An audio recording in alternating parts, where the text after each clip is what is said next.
અભિયાનના લીરે લીરે ઉડાવતા પાલિકાના અધિકારી। આત્મનિર્ભર ભારત અભિયાનના લીરે લીરે ઉડાવતા પાલિકાના અધિકારી। પાલિકા દ્વારા લાભાર્થીઓને પ્રધાનમંત્રી સ્વનિધિ યોજના હેઠળ આપવામાં આવી છે લોન લેનાર લાભાર્થીઓને મળવાપાત્ર સર્ટિફિકેટો લાલબાગ પાસેના સેન્ટર હોમમાં બિનવારસી મળી આવ્યા। પ્રધાનમંત્રી સ્વનિધિ યોજનાના પ્રમાણપત્રો બિનવારસી હાલતમાં મળી આવતા પાલિકાની કામગીરી પર અનેક સવાલ। પ્રધાનમંત્રી યોજનાના લાભાર્થીઓને આપવામાં આવતા સર્ટિફિકેટમાં વેન્ડિંગ સર્ટિફિકેટ અને ધંધાના પ્રકારનો કરવામાં આવે છે ઉલ્લેખ।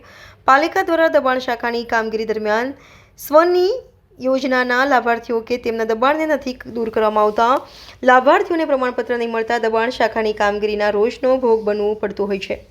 પ્રમાણપત્ર વિતરણની કામગીરી કરવામાં પાલિકાના સત્તાધીશો અને અધિકારીઓની આળસ નજરે પડી। આજે જ્યારે લાલબાગ બ્રિજ જે કહેવાય છે કે વડોદરા શહેરમાં આવેલું છે અને ત્યાં આગળ જે ગરીબ અને મધ્યમ વર્ગના લોકો અહીંયા આગળ સેન્ટર હોમમાં રહેતા હોય છે ત્યારે આજે જાત તપાસ કરતા જોવા મળ્યું કે પ્રધાનમંત્રી સ્વનિધિ યોજનાના જે સર્ટિફિકેટો છે આ સર્ટિફિકેટો જે ધૂળ ખાતી હાલતમાં જોવા મળે છે। આ સર્ટિફિકેટોથી ઘણા ગરીબ અને મધ્યમ વર્ગના લોકો જે લારી ધારકો છે સ્ટ્રીટ વેન્ડર પોલિસીનો જે લોકોને લાભ નથી મળતો ત્યારે આ સર્ટિફિકેટ લોકોના માટે ઉપયોગી થઈ શકે તે હેતુથી માનનીય વડાપ્રધાન સાહેબનું જે સપનું છે આ સાકાર કરવાની જરૂર છે। પરંતુ લાગી રહ્યું છે કે વડોદરા મહાનગરપાલિકામાં બેઠેલા અધિકારીઓ અને કર્મચારીઓની જે બેદરકારી જોવા મળે છે અને આ જાડી ચામડીના મગરો જે કામચોર અધિકારીઓ કામચોર કર્મચારીઓને કામ નથી કરવું એટલે કંઈક ને કંઈક લાગી રહ્યું છે કે આ સર્ટિફિકેટો ધૂળ ખાતી હાલતમાં જોવા મળે છે। પરંતુ આપણા ન્યૂઝના માધ્યમથી હું અપીલ કરું છું કે આ જે સર્ટિફિકેટો ધૂળ ખાતી હાલતમાં છે તેને તાત્કાલિક ધોરણે જે તે લાભાર્થીઓને પાસે પહોંચતા કરવા જોઈએ જેથી કરીને આનાથી ઘણા બધા લાભ થઈ શકે છે તે હેતુથી આ કામગીરી કરવી જોઈએ તેવી અમારી માંગ છે।